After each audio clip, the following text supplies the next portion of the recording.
Episode 8, Membohongi Diri Sendiri. Ciara menghirup nafas dalam-dalam untuk mengisi rongga paru-parunya yang terasa sesak. Ini sudah lebih dari 3 jam, tetapi Arkan belum kembali juga. Ciara sudah berusaha menghubungi Arkan, tetapi panggilannya tidak dijawab oleh pria itu. Sepertinya lagi-lagi Arkan mengabaikannya demi bertemu dengan Miko. Entah ada masalah apa, yang jelas perasaan dia mengatakan tidak baik-baik saja. Udah semakin siang, sebaiknya aku periksa sendiri, gumam Ciara. Sebenarnya dia sudah siap sejak tadi. Tetapi karena Arkan mendadak pergi dan berjanji akan kembali cepat, akhirnya Ciara menurut. Namun, ini sudah lebih dari lama. 3 jam bukan waktu sebentar hanya untuk menunggu kepulangan suaminya. Ciara memilih untuk pergi ke rumah sakit sendiri setelah mengirimkan pesan pada sang suami yang sejak tadi tidak bisa dihubungi. Nomor Arkan aktif, tetapi pria itu tidak mengangkat telepon dari Ciara sejak tadi. Jadi bukan salah Ciara jika dia memilih untuk pergi sendiri ke rumah sakit.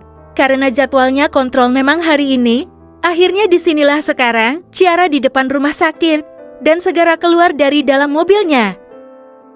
Wanita cantik itu berjalan menuju ruangan Dokter Ogen dengan semangat, senyum mengembang tercetak jelas di bibirnya.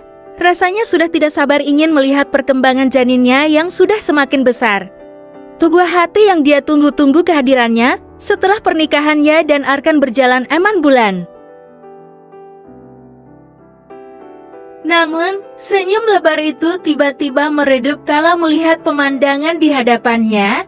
Jantungnya bagai ditikam belati dan dikoyak sampai tidak berbentuk. Perlahan matanya terasa memanas. Air mata di pelupuk mata mengembang.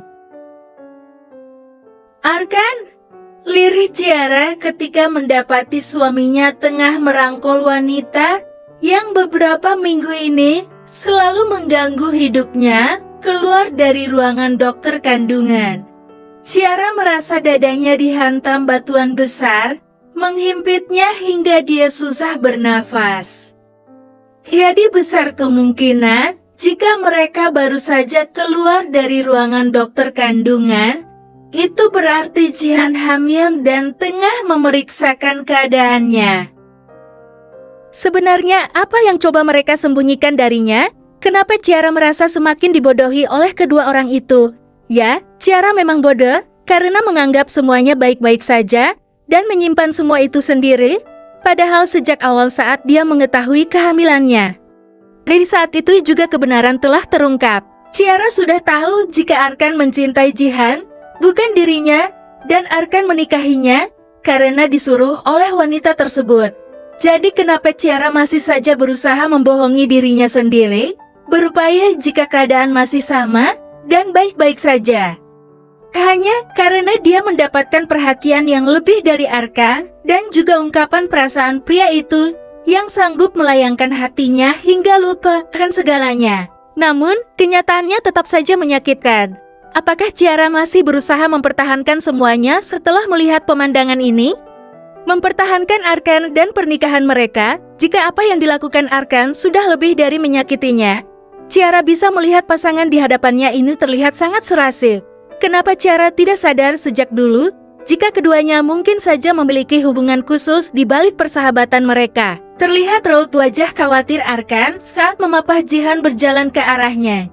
Ciara benar-benar tidak menyangka jika Arkan pergi mengantarkan Jihan periksa kehamilannya di rumah sakit yang sama. Bahkan Arkan lebih mementingkan Jihan ketimbang dirinya. Jadi perlu bukti apa lagi untuk Ciara? Cicit Jihan ketika melihat sosok wanita yang berdiri tidak jauh darinya. Tepatnya dia berdiri di lorong yang menuju ke arah ruang dokter kandungan. Arkan sontak terkejut ketika mendengar Jihan menyebutkan nama istrinya dan pria itu langsung menatap ke arah depan. Dan terlihat Ciara yang berdiri di hadapannya dengan wajah datar. Arkan langsung melepaskan tangannya dari bahu Jihan dan berjalan cepat ke arah istrinya yang saat ini sudah membalikkan tubuhnya untuk berlari. Ciara ingin berlari sejauh mungkin hingga tidak pernah bertemu lagi dengan dua orang itu.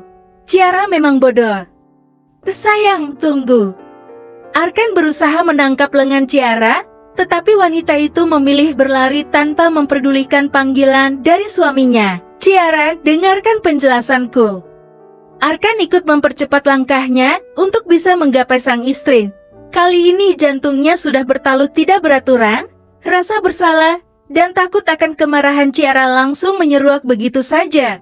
Padahal dia hanya membantu Jihan memapah wanita itu ke mobil yang sedang disiapkan oleh Miko. Tetapi keadaannya malah jadi semakin rumit ketika sang istri melihatnya bersama Jihan. Sedangkan Ciara sudah tidak tahu lagi bagaimana perasaannya saat ini. Yang jelas dia tidak mau bertemu dengan Arkan dan Jihan. Ciara berlari sekuat tenaga dan berhasil keluar dari rumah sakit. Matanya sudah buram karena air matanya tidak berhenti mengalir. Bodoh, bodoh, bodoh. Kamu memang gak pernah ada di hati Arkan, Ciara. Kamu sama sekali tidak berharga untuk pria itu. Buktinya dia lebih memilih pergi ke arah Jihan, padahal kamu juga butuh dirinya. Suamimu memilih pergi mengantarkan wanita itu memeriksakan kandungan ketimbang mengantarmu. Dia tidak pernah mencintaimu dan bayinya. Miko yang baru saja keluar dari dalam mobil melihat istri dari sahabatnya itu berlari melewatinya. Ciara. Ke Ciara awas. Kebruke. Kebersambung.